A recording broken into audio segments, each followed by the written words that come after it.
Պարոն Աբովյան, 4 ժամից ավել է խուզարկություններ են իրականացվում, այս պայդրությամբ ինչ որ նոր տեղեկություններ հայտնի են։ Առայժմ ոչ, գիտենք միայն, որ համաձայն քննչական կոմիտեի հայտարարության 70-ից ավել հասցեներում տեղի են ունենում խուզարկություններ, իրականում զարմանալի չէ, սպասելի էր, հաշվի առնելով այն լկտիությունը, որը կատարվում էր թե նախընտրական փուլում, թե հետընտրական փուլում, այստեղ պետք է պարզապես գիտակցել եւս մեկ անգամ կրկնեմ, որ սա Գագիկ Ծառուկյանի միայն խնդիրը չի, որովհետեւ մենք հասկանում ենք, չէ, որ իզուր չէ, իշխանությունը փորձում է հերթով, սրանք շատ են, չէ, սիրում հատիկ առ հատիկ բառը, հա, դες ջարդել։ Հիմա հարց ինչի համար։ Ավելի քան համոզված եմ, որ սա բացի ներքաղաքական կոնտեքստից ունի նաև արտաքին կոնտեքստ, այսինքն Բաքվից եւ Անկարայից իջացրած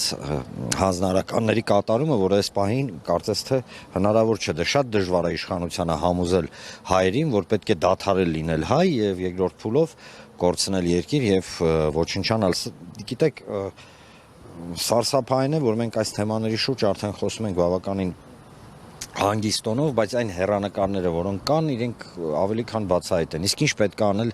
հայերին չհայ դարձնելու համար։ Ըստ էության դա է, չէ՞, հիմնական նպատակը իշխանություններին։ Կամ դե լավ, սենց ասեմ, հայերին եւ քաղաքացիներին տարանջատել, այսինքն երկընտրանքի առջև կանգնացնել, ասեն կամ դու քաղաքացի ես, կամ դու հայ ես։ Ինչը, ըստ էության, այո, անընդունելի բարոյահոգեբանական հանցագործություն է։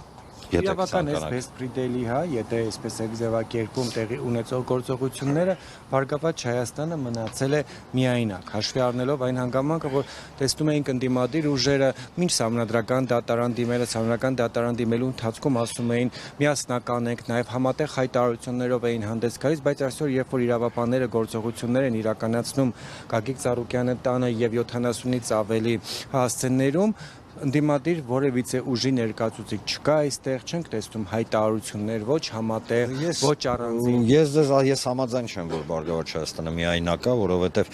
հենց այսօր տեղեկություն հայտնվեց, որ օրինակ Ուժեղ Հայաստան, հա, եթե չեն համարմատ մեդիան, այնտեղ էլ ինչ-որ գործողություններ են կատարում, այսինքն կարող եմ ձեզ հետ միանշանակ համաձայնվել։ Կանչել են լրագրողներին։ Հա, համենայն դեպս ասեմ, որոշակի գործողություններ են գնում։ Ես հիմա ինձ իրավունք չեմ վերապահի, հա, դատողություններ անել, բայց կարող եմ հաստատել ձեր ենթատեքստը, հա, որ այո, համախմբումը, հա, պետք է լինի ըստ էության այս հարցերի շուրջ, որովհետև իրականում հատիկ առ հատիկ ջարդելով, հա, ընդդիմադիր դաշտը չունի ընդհանրապես ոչ մի հնարավորություն դիմակայել այն խուժանությանը, որը տեղի ունում, ֆաշիստական խուժանությանը։ Այո, ես ձեր հետ համաձայն եմ, որ միանշանակ պետք է կոնսոլիդացվի ընդդիմադիր դաշտը, եւ այստեղ եւս մեկ անգամ կրկնեմ, սա միայն Գագիկ Ծառուկյանի խնդիրը չի։ Այսինքն խնդիրը միայն Բարգավաճի շուրջ չի։ Կրկնեմ նույն Ծառուկյանի խոսքերը, մենք մի նավի մեջ ենք բոլորս։ Եվ այդ մի նավի, հա, բոլորս ես նկատի ունեմ ընդդիմադիր իշխանամետ կապ չունի։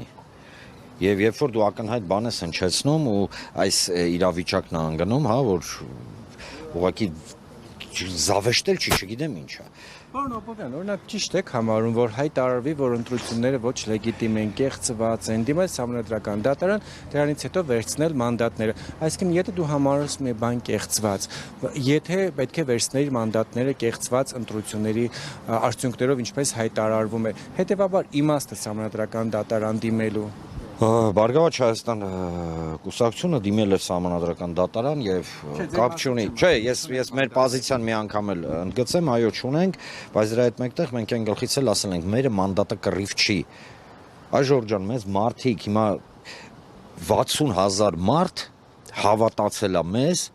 կապել է Հայաստանի Հանրապետության ապագան մեր հետ եւ գնացել է քվեարկել է։ Ճիշտ է, երբ որ դու գետնով ես տալի այդ մարդկանց ձայները, չնայած ինչ ենք զարմանում, սրանք ինչը գետնով չեն տվել։ Ինչ վերաբերում է մնացած քաղաքական ուժերի, թույլ տվեք ես այս պահի դրությամբ կարծիք չհայտնեմ, շատ պարզ պատճառով։ Առաջին հերթին մի հատ փորձենք հասկանանք այստեղ ինչա կատարում, եւ երկրորդ հերթին այս պահին ես կոռեկտ չեմ համարում իմ ընդդիմադիր այլ ուժերի, հա, գործընկերների քայլերը քննարկել կամ չքննարկել։ Մենք ստորագրել ենք մի մեծ հայտարարություն 3 եւ 3 առաջ օրը մնացածը կոնկրետ այն հարցերի պատասխանը, որը դուք տվեցիք, իրենք իհարկե կլինեն, պարզապես ես հիմա ինձ, գիտեք, նույնիսկ քաղաքական բարոյականություն գոյություն ունի, միջև ես չտիրապետեմ ամբողջովին ինֆորմացիային, ինչով է պայմանավորված, իսկ այսօր հասկանալի պատճառներով չեմ կարող, ես կարծիք չեմ հայտնի։ Ունեք մտավախություն, որ այն ամենին Գագիկ Ծառուկյանին կկալանավորեն։ Գիտեք, ամեն ինչ սպասելի է, որովհետև Հայաստանում ողջամտություն չկա, ողջամտության